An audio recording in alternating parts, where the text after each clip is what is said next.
Bismillahirrahmanirrahim. Alhamdulillahi rabbil alamin.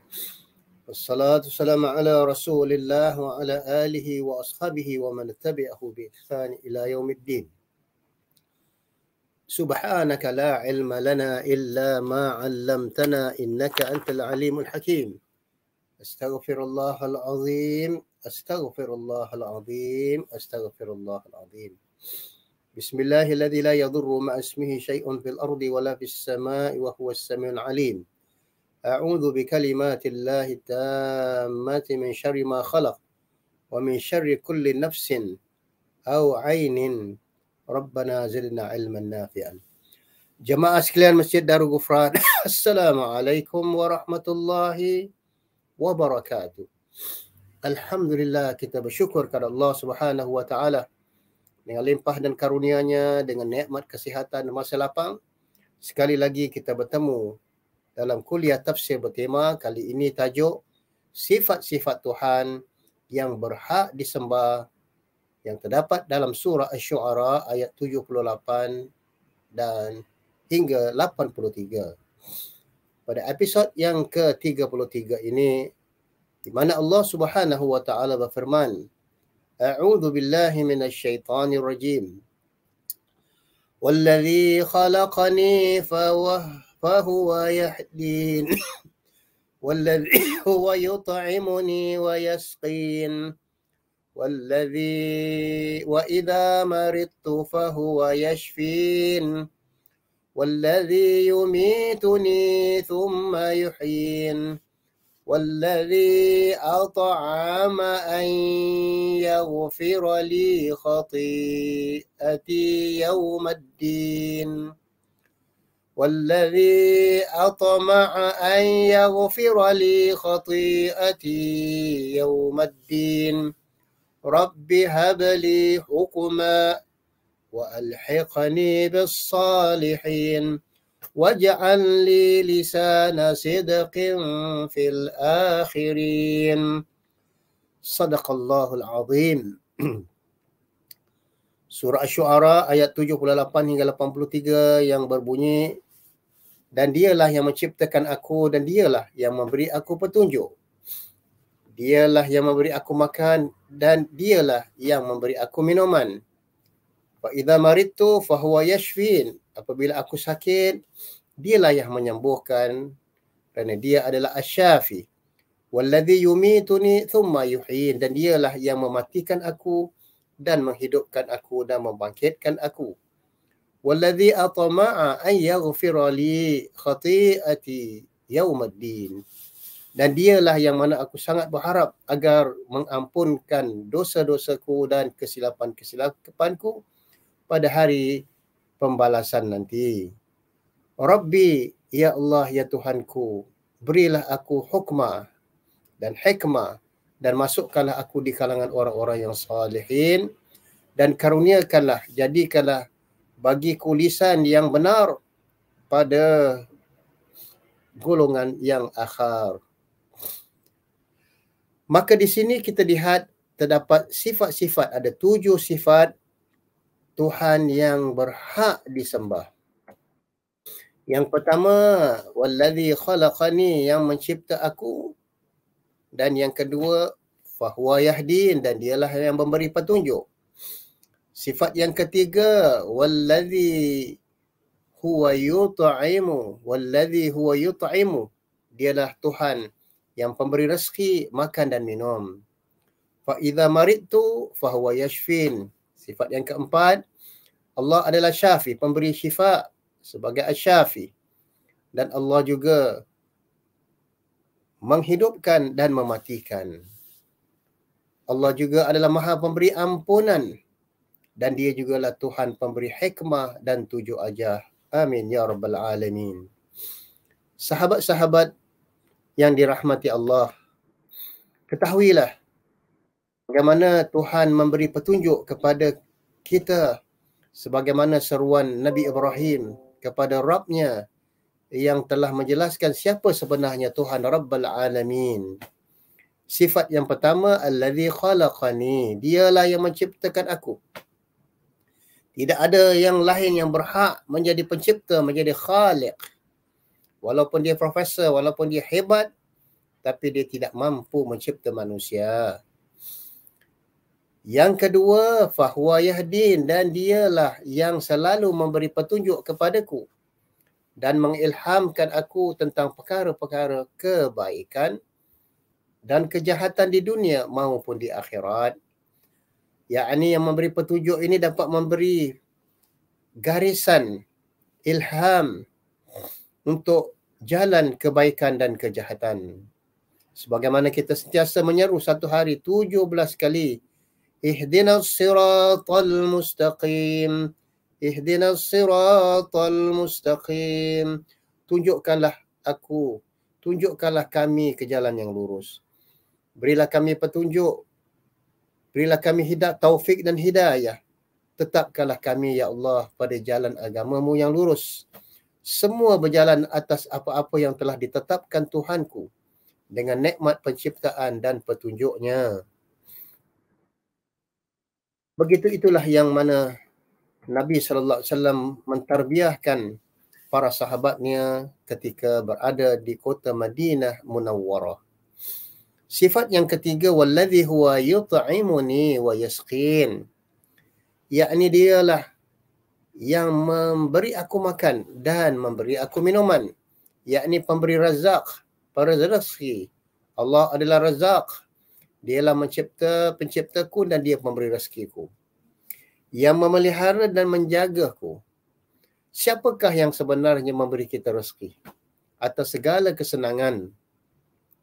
Walaupun kita bekerja dengan company hebat, walaupun kita berkhidmat dengan seorang raja ataupun pemerintah, namun yang memberi rezeki adalah Ar-Razzaq, yakni Allah Subhanahu wa taala, yang sering kita ucapkan ketika doa makan. Alhamdulillahilladzi at'amana wa saqana wa ja'alana muslimin. Segala puji bagi Tuhan yang telah memberikan aku makanan dan minuman. Dan dengan akal dan tuntutan Tuhan, dengan taufik dan hidayahnya, ya Rabb, hiduplah manusia itu di atas muka bumi dengan cahaya yang jelas dan terang tadi. Maka hujan yang Allah turunkan, fa'ambatna fiha habba wa 'inaba wa qadba wa zaituna wa nakhla, anna shaqaqna al-arda shaqqa thumma shaqaqna anna sababna al-ma'a sabba thumma shaqaqna al-arda shaqqa. Kamilah yang mencurahkan air dengan curahan yang banyak, dan kami jugalah yang menghidupkan bumi yang setelah mati. Dengan tegas Ibrahim berkata bahawa yang memberi makan kepadanya dan yang memberi rezeki kepadanya adalah Tuhan Rabbal Alamin, alladhi huwa yut'imuni wa yasqin. Nah, para jemaah yang dirahmati Allah, apakah perbezaan antara berkat dan barakah? Ketahuilah bahawa barakah ataupun berkat adalah kondisi yang diinginkan oleh hampir semua hamba yang beriman kepada Allah dan hidup di atas muka bumi ini. Dengan karunia Rabbal Alamin, manusia dapat limpahan kebaikan dalam hidup. Barakah, ketahuilah jamaah sekalian, barakah bukanlah serba cukup dan mencukupi sahaja. Akan tetapi barakat ialah bertambahnya ketaatan kita kepada Allah walaupun dalam usia yang senja. Dengan sedikit harta, seseorang itu dapat mengerjakan umrah. Masya Allah. Dan begitu juga dengan rezeki yang sederhana, seorang itu dapat mengumpul uang 10 tahun untuk mengerjakan haji tadi. Inilah yang dinamakan barakat. Dengan harta yang barakah dapat menunaikan haji.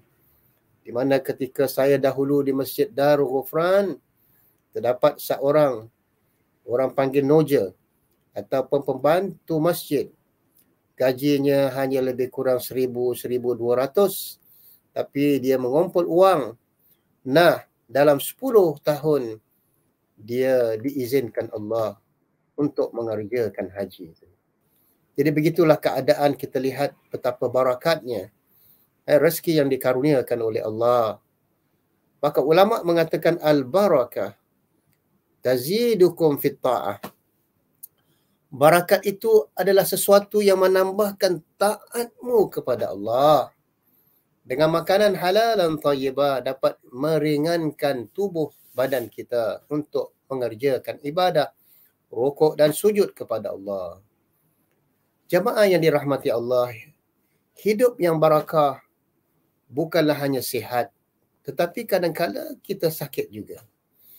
Nah, kadang-kala dengan Allah beri kita sakit, kita semakin taat kepada Allah. Kita lihat bagaimana Nabi Ayub alaihi salam, ketika dia jatuh sakit, dia bertambah-tambah taat kepada Allah dan bertawakal. Betapa banyaknya manusia yang sihat, tetapi menghabiskan masa dengan dunia khayalan, dengan rock festa, tenggelam dalam dunia hiburan, sehingga menenggelamkan mereka kepada lembah-lembah Jahannam tadi. Begitu juga barakah itu tidak semestinya panjang umur.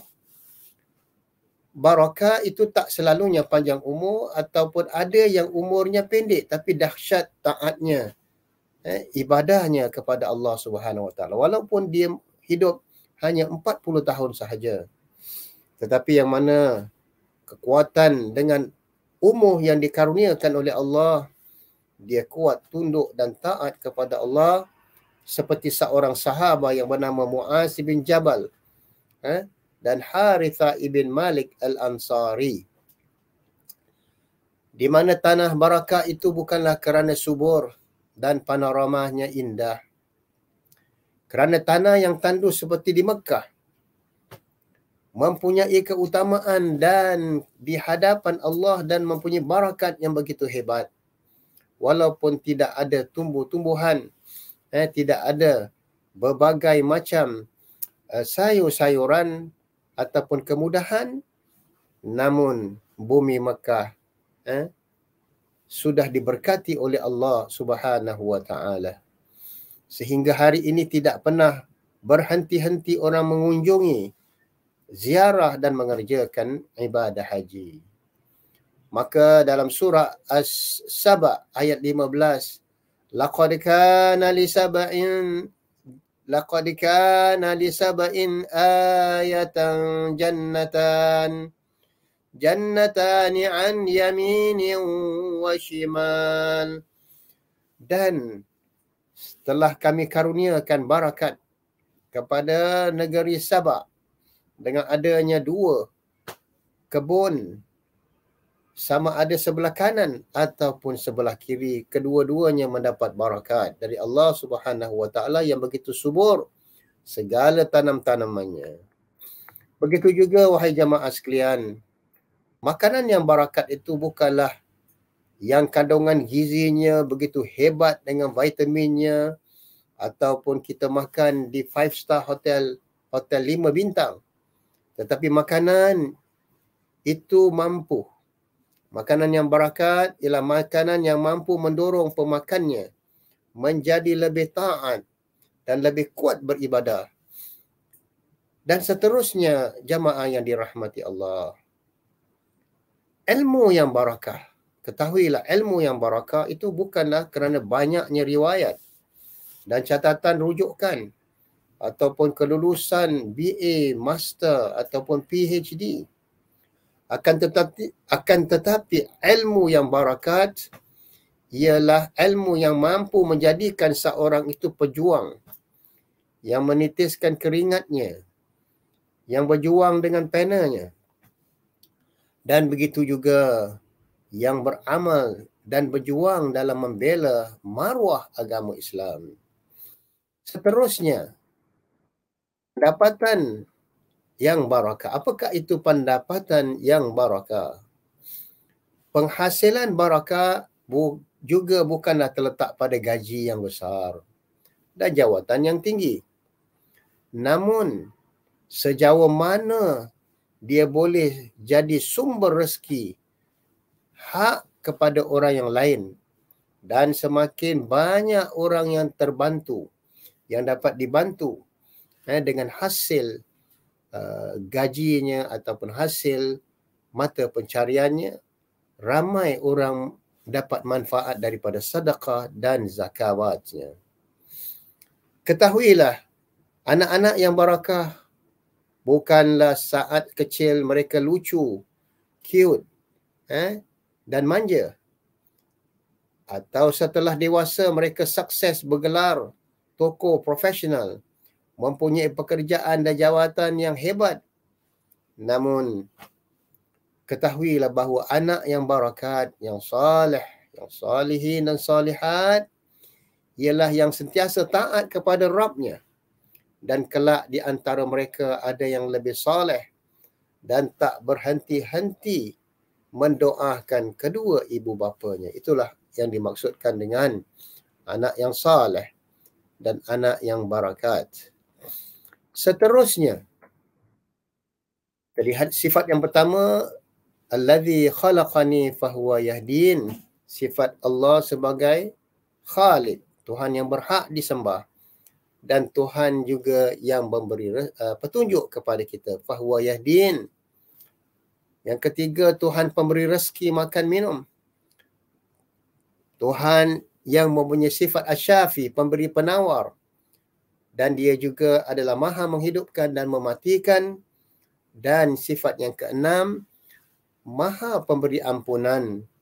Dan yang ketujuh, Tuhan pemberi hikmah dan tujuh ajar. Rabbi habli hukma wa alhiqni bisalihin. Dan selanjutnya, Ibrahim alaihi salam mengatakan, wa idza maridtu fahuwa yashfin. Dan apabila aku ditimpa sakit, Allah lah pemberi sembuh kepadaku. Bukan doktor, bukan obat, bukan herba-herba ataupun kehebatan manusia, tetapi sebenarnya asy-syafi adalah Allahu Rabbul Alamin. Sebagaimana kita berdoa, Allahumma Rabbun Nas, ishfi wa anta syafi. Ya Allah, Engkaulah Tuhan manusia, Engkaulah penyembuh, dan apabila aku sakit, Engkaulah yang memberi penawar. Menurut Ibn Qayyim Al-Jauzi, mengapa Ibrahim alaihi salam menyandarkan bahawa sakit itu datang dari dirinya sendiri dan tidak mengatakan Allah lah yang memberi sakit? Menurut Ibn Qayyim Al-Jauzi, inilah sebagai beradab kepada Tuhan. Dan begitu juga ini buat perumpamaan di dalam Syu'ara. Dan yang menjadikan aku dan memberikan aku petunjuk, yakni Allah Subhanahu wa ta'ala.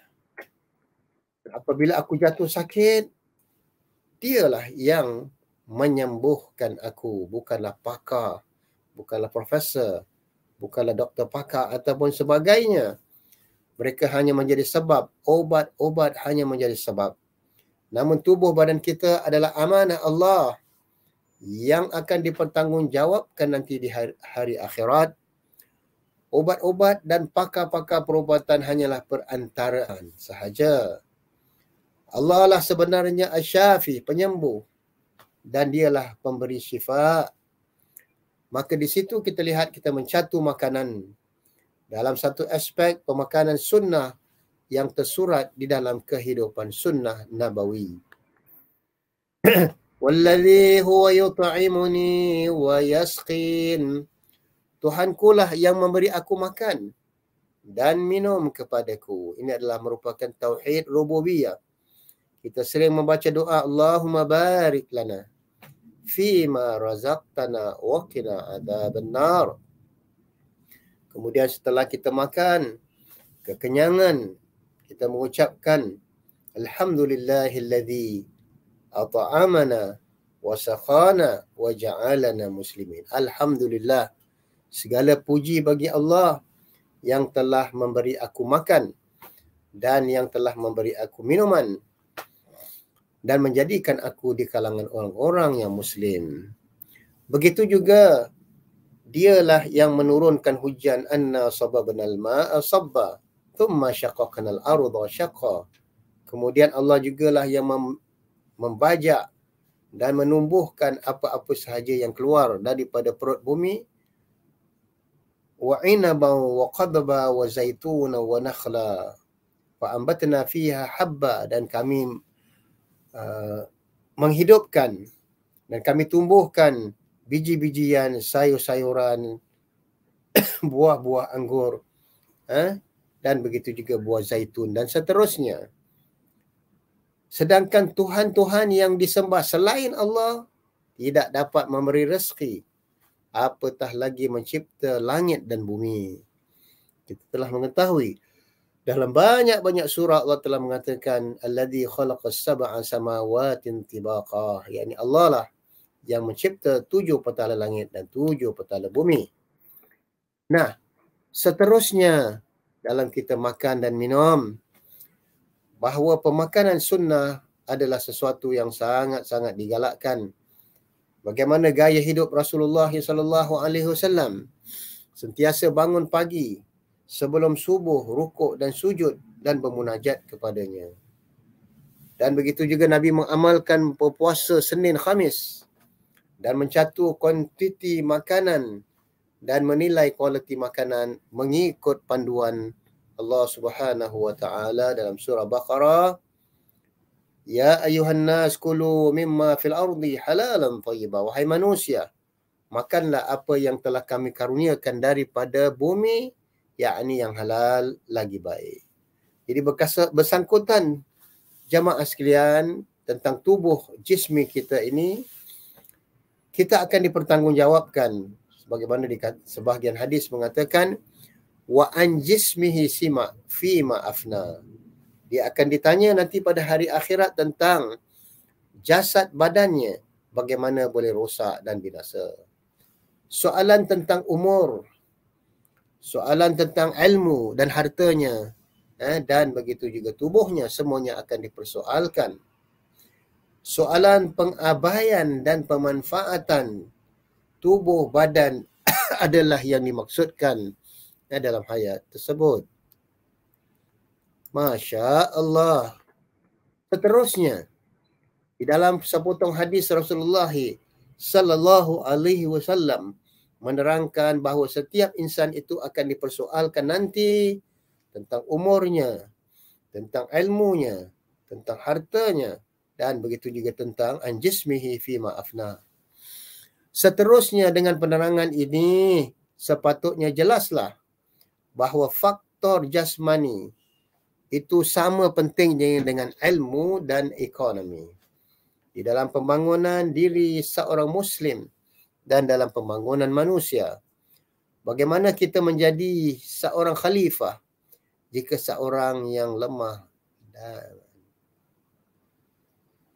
begitulah keadaan muslimin muslimat yang dirahmati Allah, bahawa bagaimana kita menjadi khalifah jika seorang yang lemah jasmaninya.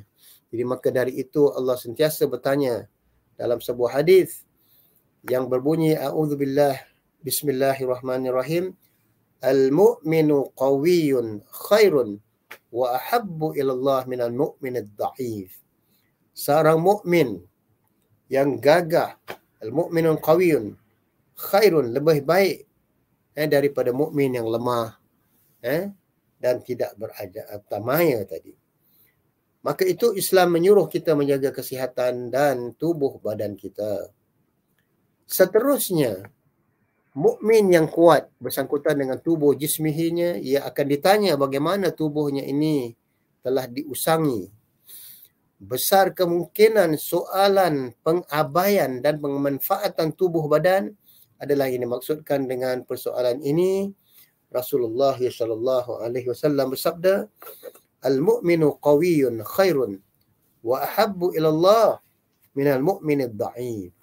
Seorang mukmin yang kuat dan gagah lebih dicintai oleh Allah daripada seorang mukmin yang lemah dan dalam keadaan apa sekali segala ia mempunyai kebaikan.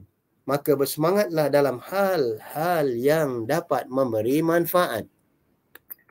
Jemaah sekalian yang dirahmati Allah, Dalam sepotong hadis Rasulullah SAW menerangkan bahawa setiap insan itu akan dipersoalkan nanti tentang umurnya, tentang ilmunya, tentang tubuhnya.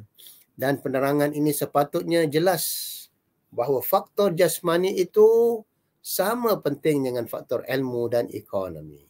Nah, bagaimana kita menjadi khalifah jika seorang yang lemah jasmaninya? Maka itulah kita lihat bahawa Allah Subhanahu wa taala berfirman dalam surah Asy-Syu'ara ayat 79 dan 80, wa idza maridtu fahuwa yashfin walladzi yumituni thumma yuhyin. Dialah yang menciptakan aku dan mematikan aku, dan apabila aku sakit dialah yang memberi penawar. Tuhan yang memberi dan makan minum kepada kita. Dan apabila aku sakit, yang menyembuhkan daku adalah Allah Subhanahu wa taala. Jadi di sinilah yang mana kita lihat mukmin yang kuat dan gagah bersangkutan dengan tubuh jisminya yang akan ditanya nanti pada hari kiamat. Wa iyazbillah min zalik, semoga Allah memelihara kita. Namun kita juga perlu redha.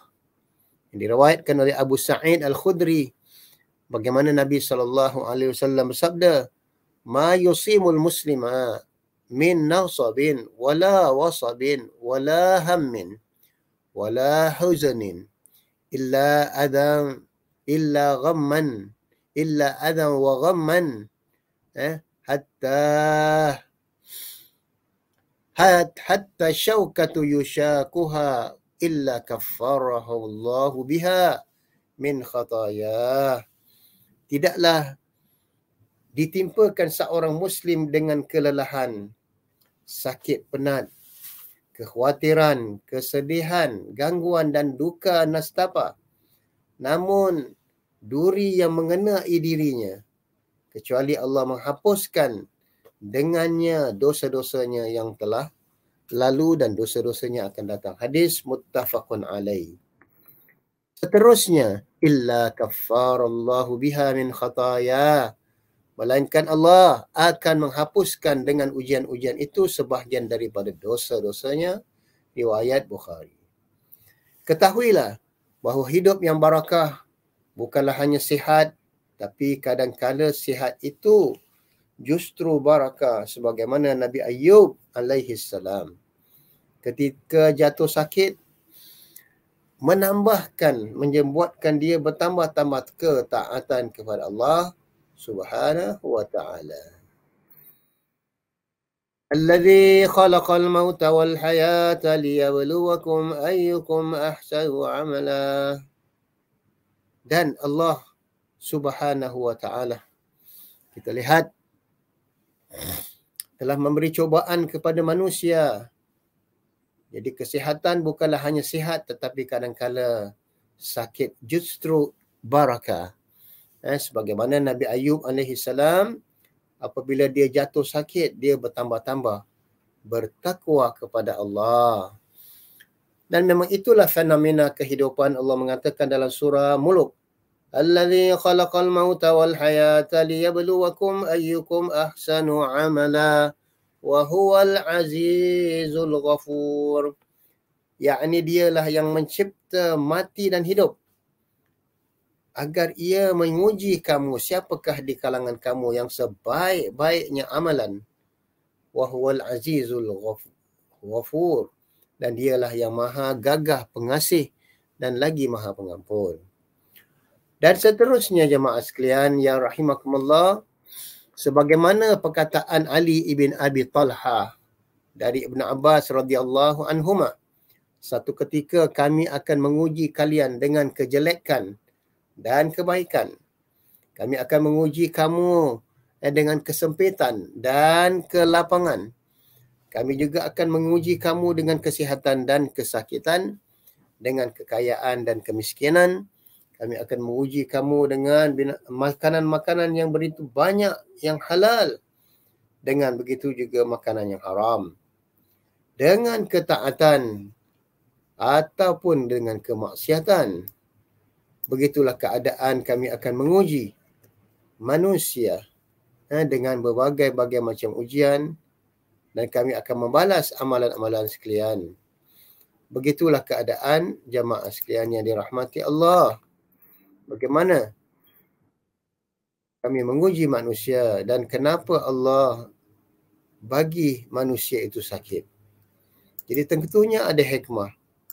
Apabila Allah memberi kita sakit, tiba-tiba kita jatuh sakit, di dalam kitab Tanbihul Ghafilin oleh Imam Samarkand dalam hadis Qudsi dikatakan bahawa apabila Allah Subhanahu wa taala berinteraksi dengan kita dan merahmati kita, Allah pasti akan beri kita jatuh sakit.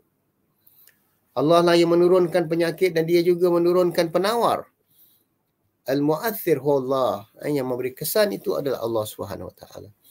Selain Allah, tidak ada yang mampu menyembuhkan manusia dan menghidupkan dan ataupun yang mematikan manusia.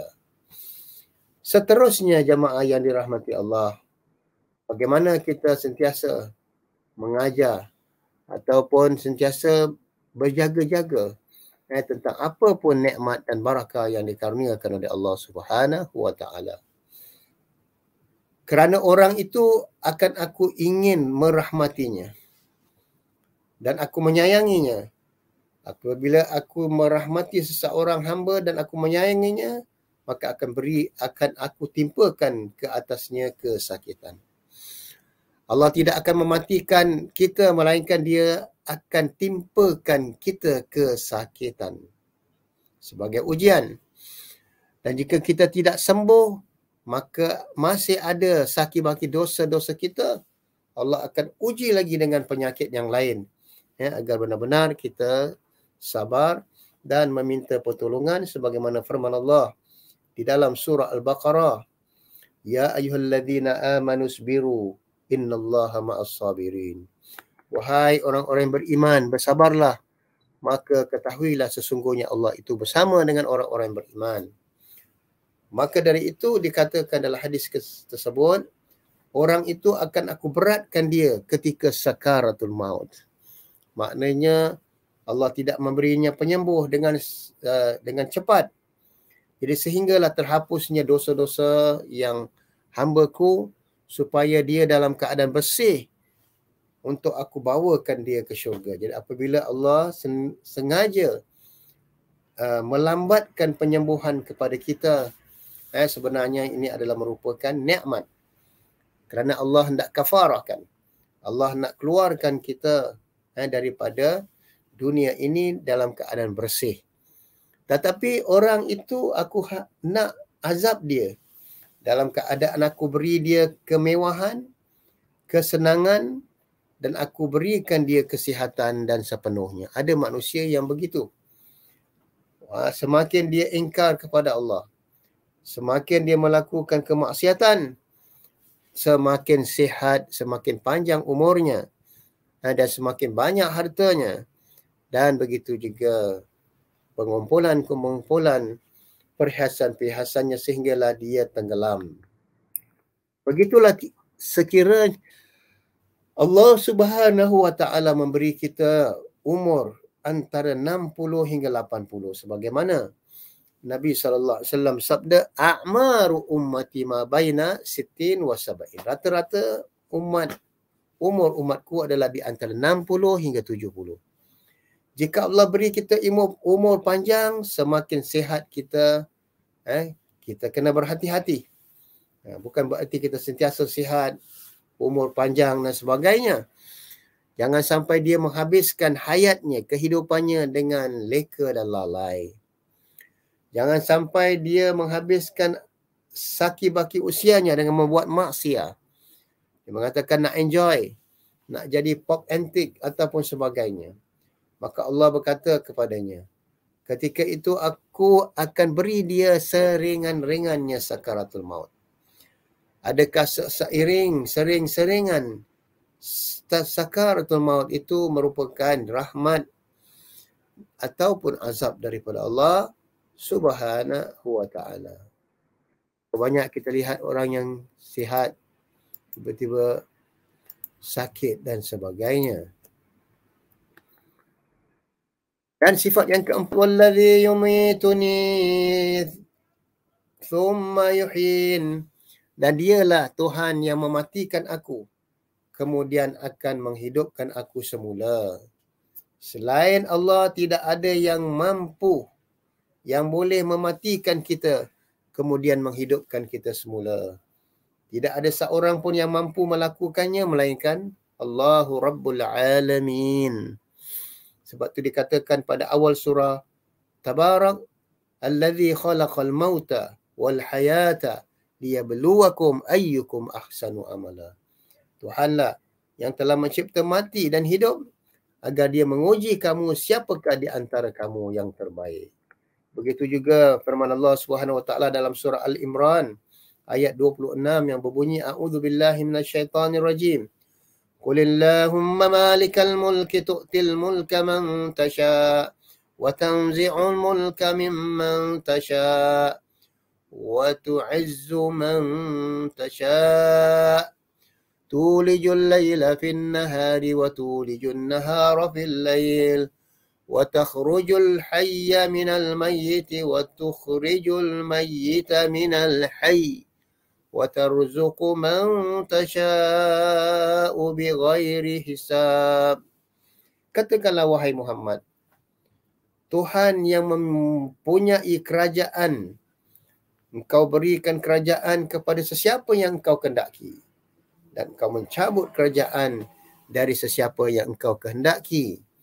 Kita lihat bagaimana keadaan manusia apabila dia menjadi Perdana Menteri dan sebagainya, bukanlah untuk selama-lamanya. Akan bakal patah, tumbuh, hilang, berganti. Engkau memuliakan orang yang engkau kehendaki dan engkau hinakan orang yang engkau kehendaki. Dan di tanganmu segala kebaikan, biyadikal khair. Sesungguhnya engkau maha berkuasa atas segala sesuatu.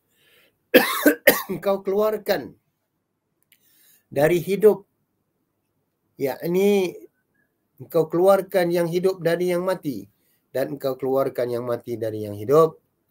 Itu adalah maha suci Allah Subhanahu wa ta'ala. Wallazi atama'a an yaghfira li khati'ati yaumaddin. Sifat yang kelima dan yang keenam, dialah yang amat kuinginkan akan mengampuni kesalahanku dan pada hari kiamat akan kesilapan-kesilapanku. Jadi sifat yang kelima ini Ibrahim menyandarkan kesalahan, yakni sakit itu pada dirinya. Dikatakan wallazi atama'a an yaghfira li, yakni sedangkan beliau yakini dengan sebenar-benarnya hanya Allah Maha Pengampun. Penggunaan kata harapan dan sangkaan untuk menunjukkan bahawa pengampunan dan dosa merupakan keutamaan dan nikmat dari Allah Subhanahu wa taala. Innahu kana tawwaba. Laqad kanat lakum uswatun hasanatun fi Ibrahim walladzina ma'ak. Dan sesungguhnya telah ada bagi kamu contoh teladan yang baik pada Ibrahim alaihissalam dan keluarga yang bersama dengannya. Jadi kisah pengorbanan Ibrahim alaihissalam, setiap dari 3 insan pilihan Allah membawa bersama mereka mutiara-mutiara pelajaran serta hikmah panduan yang amat dekat dengan kehidupan kita ini. Ingatlah Tuhanmu telah berfirman, idza qala lahu rabbu aslim qala aslamtu li rabbil alamin. Ingatlah tatkala Tuhannya berkata kepada Ibrahim, tunduk, aslim, tunduklah kamu wahai Ibrahim. Maka Ibrahim mengatakan qala aslamtu, qala aslamtu li rabbil alamin. Dikatakan aku tunduk patuh kepada Tuhan pencipta alam. Begitulah keadaan muslimin muslimat.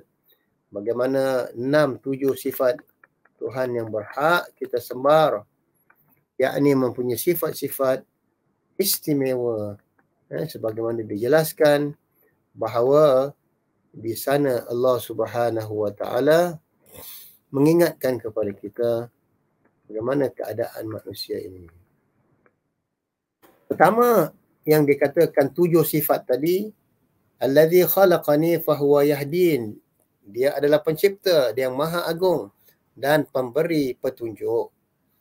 Dia adalah pemberi rezeki, makan minum. Dia adalah syafi, pemberi penawar dan obat. Maha menghidupkan dan mematikan, maha memberi ampunan, dan akhir sekali Nabi Ibrahim berdoa, Rabbi habli hukma wa alhiqni bisalihin.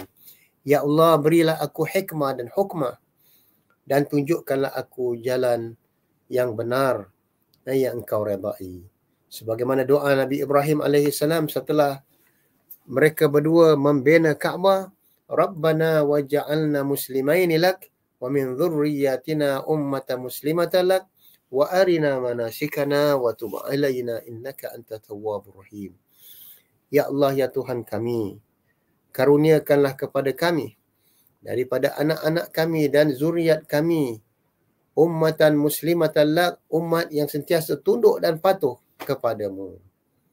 Dan begitu juga bukan kami berdua sahaja, wa min dzurriyyati, dan daripada anak zuriat cucu kami. Jadi itulah yang mana doa yang diajarkan Nabi Ibrahim alaihissalam. Mudah-mudahan kita dapat mengamalkan doa ini setelah kita mendidik dan mentarbiahkan anak-anak kita. Amin ya rabbal alamin.